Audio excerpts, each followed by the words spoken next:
Hello, everyone. It's Wanda Mann from Wine with Wanda. Today, I am so excited and honored to be here with one of the most exciting personalities in wine, the wonderful Federica Boffa from Cesare.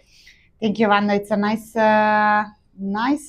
to be here with you, to visit this lovely club, and to speak about our wines. Yes. So we're being hosted by the Cornell Club, where I lead a series of tastings that have included some of your family's wines, and they've always been very, very popular with the members here.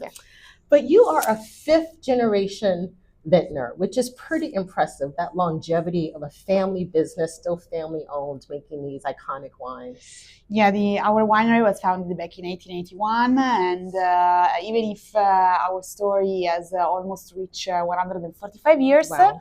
I'm only 27, Yes. so I don't look very old. I'm not going to share the year that I was born, but certainly at the age that you are. I was not leading a company, one that was already so well established and known internationally. And I know when we spoke a couple of years ago, there was a lot of attention put on the fact that you were a young woman. That conversation still happening? Yes, I'm still a young woman. Yes, you are. So conversation is still going on. I believe that it's also a matter of what is happening right now in our region. Mm-hmm. So there are a lot of young female who are starting to move their first steps in family business, not only family wineries but also family businesses. At the same time, many younger are already covering very important roles in the wine industry in Italy. So I believe that this is a very good example of how a business can be managed by women, and sometimes wine can be a very good example of this lady power. So true, definitely. I felt when I first started in wine, it did feel like a very male-dominated industry. Still is in some areas, but certainly in Italy, it's been so exciting to see a new generation of women leading their family businesses and often innovating and taking it to the next level. Yeah. So what I thought we'd do today, because Barolo and Barbaresco are so well known by name, but maybe to younger and just newer drinkers of any age, maybe there's still a bit of mystery. So I thought we would just kind of do a 101, like, what are these wines? Like, what is the grape that we're talking about? So first of all, we have to say and to stress out that these wines are made with a very important grape variety, which is called Nebbiolo. Nebbiolo. So both wines are produced with 100% Nebbiolo grapes that have to be grown either in the Barbaresco region to make the wine Barbaresco, or in the Barolo area to make the wine called Barolo. And it's indigenous to the region. It's indigenous grape variety, local grape variety, very traditional grape variety. Many people have tried to grow this grape variety in many other locations in the world without succeeding. I tried one in California. It definitely does much better, and in its place of birth in beautiful Piemonte. Let people in California grow their grape variety, and we grow our grape variety. Fair enough. So they're made with the same grape. So what makes Barbaresco different from Barolo? They share the same grape. It's basically a geographical difference, so which is linked to the terroir, to the specific terroir that we can find in the Barbaresco region and in the Barolo region. So it's a blend of microclimate, exposure, composition of the soil, and a little bit touch and magic of Mother Nature. We can say that in general we have in the Barbaresco region a composition of soil made with a lot of sand and less limestone and clay, while in the Barolo area we have a lot of marns and much more limestone and clay in comparison to the sand, which is giving the difference mainly in the tannin. So in the tannin of the Barbaresco should be a little bit more gentle, a little bit rounder, a little bit more elegant. Also the flavor, the bouquet is something that is very evident in the Barbaresco, while the bouquet in the Barolo sometimes is a little bit hidden by the power and the complexity of the wine and by the big muscles contained in the tannin of Barolo. Well, I'm getting thirsty, and since we have the wines right in front of us, why don't you walk me through your 2021 Barbaresco? 2021 is a lovely vintage.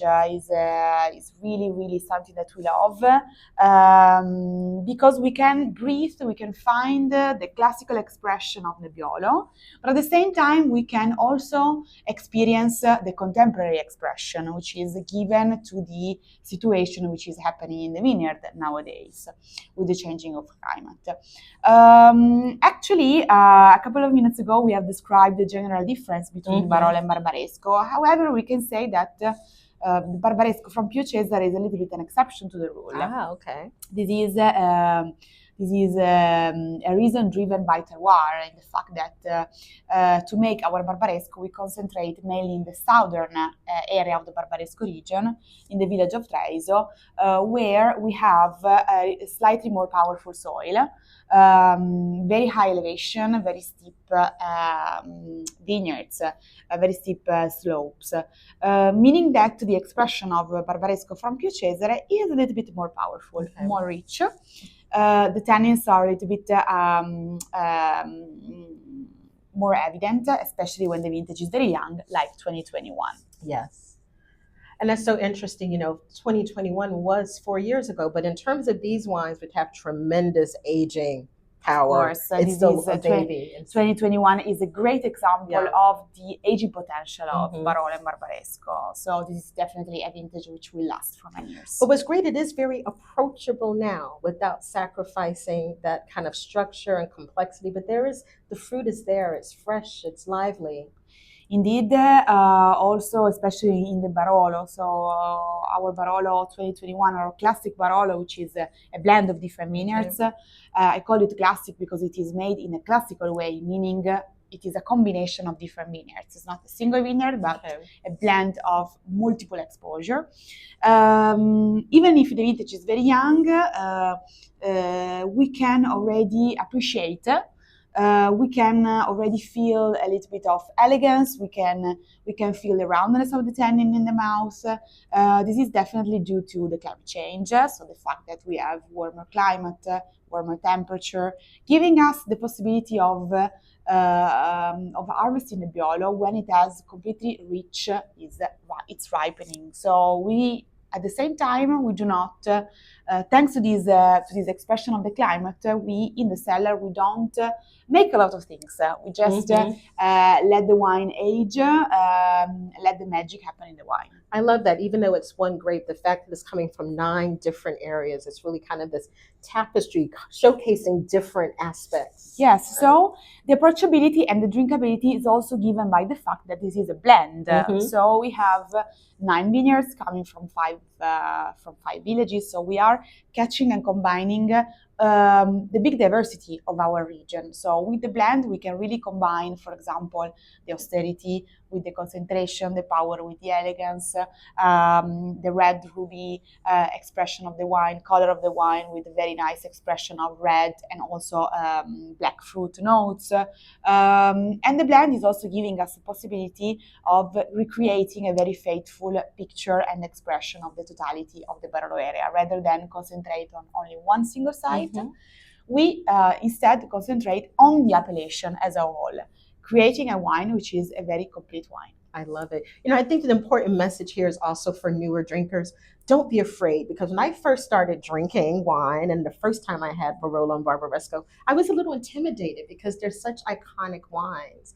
But I think, these are wines that you enjoy at home. I remember when I visited you 2 years ago, beautiful home-cooked meals with these wines. So what do you recommend people, to get used to having it on their table? What do you like to pair with these? I think that it's important to say that you don't have to be scared about these wines. At the same time, you don't have to be scared. You don't have to think too much about the food pairing. You have to combine very simple ingredients, as the cuisine in our region is made up of very simple and poor ingredients.